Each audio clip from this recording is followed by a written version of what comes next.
श्री सद्गुरुदेव भगवान की जय। श्री सीताराम भगवान की जय।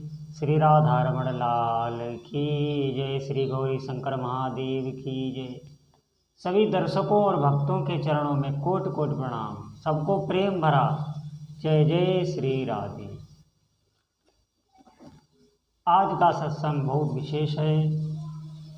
आज हम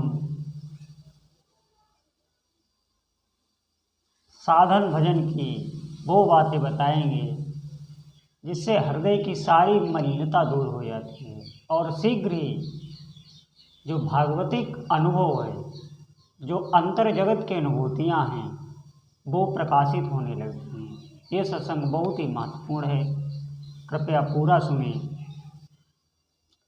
हमारा रोज का अनुभव है कि तुमको निद्रा में आनंद कौन देता है।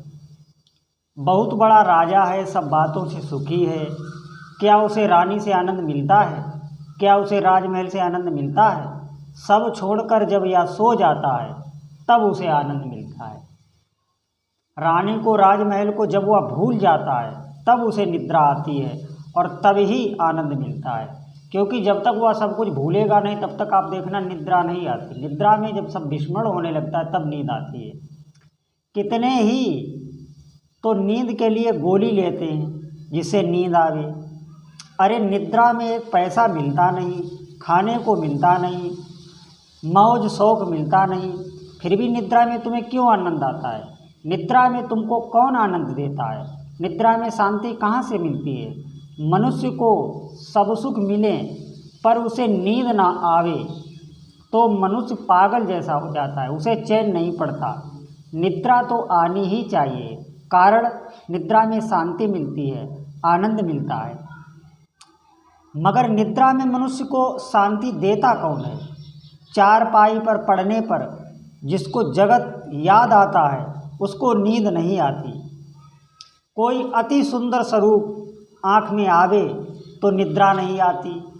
आँख रूप से हट जाए, संसार से आँख हट जाए तभी नींद आती है।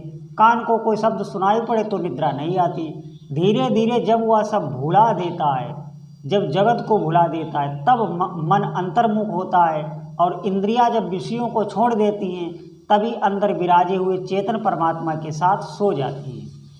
इंद्रियों का लय संसार के विषयों में होता नहीं, परमात्मा में ही होता है और तब निद्रा आती है। निद्रा आने के बाद शांति मिलती है। निद्रा में अंदर विराजे हुए चेतन परमात्मा आनंद, उनका आनंद मिलता है। आत्मा चैतन्य परमात्मा का स्वरूप है। तुम्हारा आनंद बाहर नहीं, तुम्हारा आनंद तुमको मिलता है। मनुष्य को सब कुछ छोड़कर सोने की इच्छा होती है। इससे सिद्ध होता है कि आनंद संसार की जड़ वस्तुओं में नहीं, आनंद जगत में नहीं, जगत को भूलने में है। इसका एक उदाहरण और भी है। अधिकतर लोग, हमारे नौजवान साथी या और भी लोग, जब उनको कोई कष्ट होता है या जीवन में कोई संकट होता है तो वो आप देखना शराब आदि, बड़े बड़े और भी नशा, अफीम, चरस आदि लेने लगते हैं और इससे उनको सुख मिलता है। क्यों? देखो, इसका भी एक यही कारण है कि आप जब कोई बड़ा नशा कर लेते हैं तो वो नशा क्या करता है, आपकी बुद्धि को शिथिल कर देता है, आपकी सोच विचार को ख़त्म कर देता है और उसमें वो आनंद अनुभव करता है, संसार से विस्मरण करा देता है। यही निद्रा वाला हाल वहीं पर भी होता है, लेकिन वो अज्ञान बस वो जानता है इसमें आनंद है।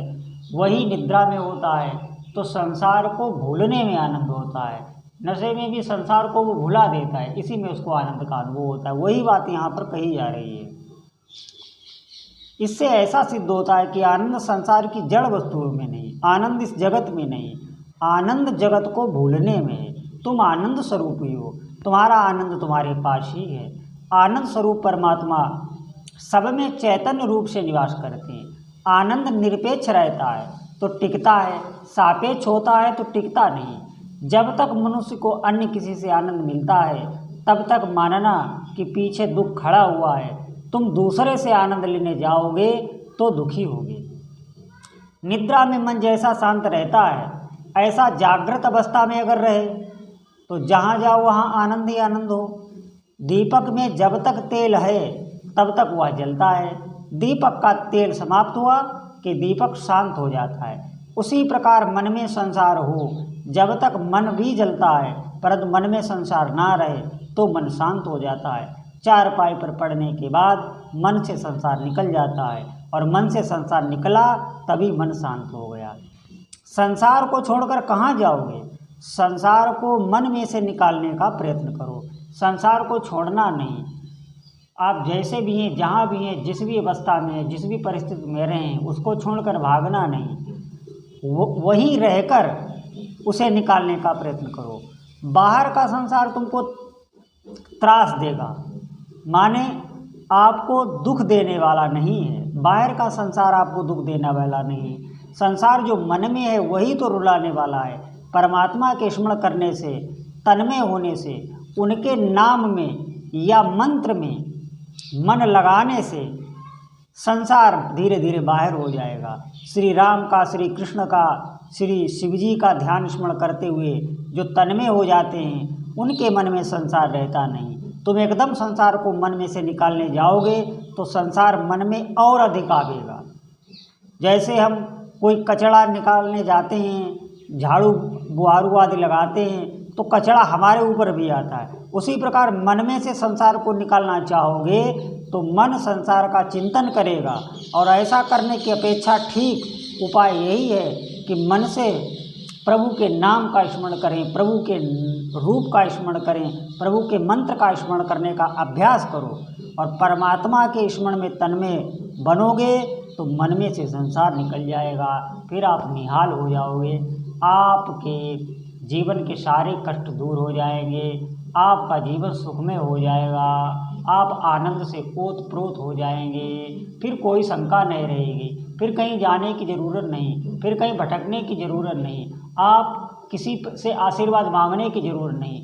आप में खुद आशीर्वाद देने की सामर्थ्य आ जाएगी। आप खुद दर्शनीय हो जाएंगे। आप खुद दर्शन के योग्य हो जाएंगे। बोलो जय जय।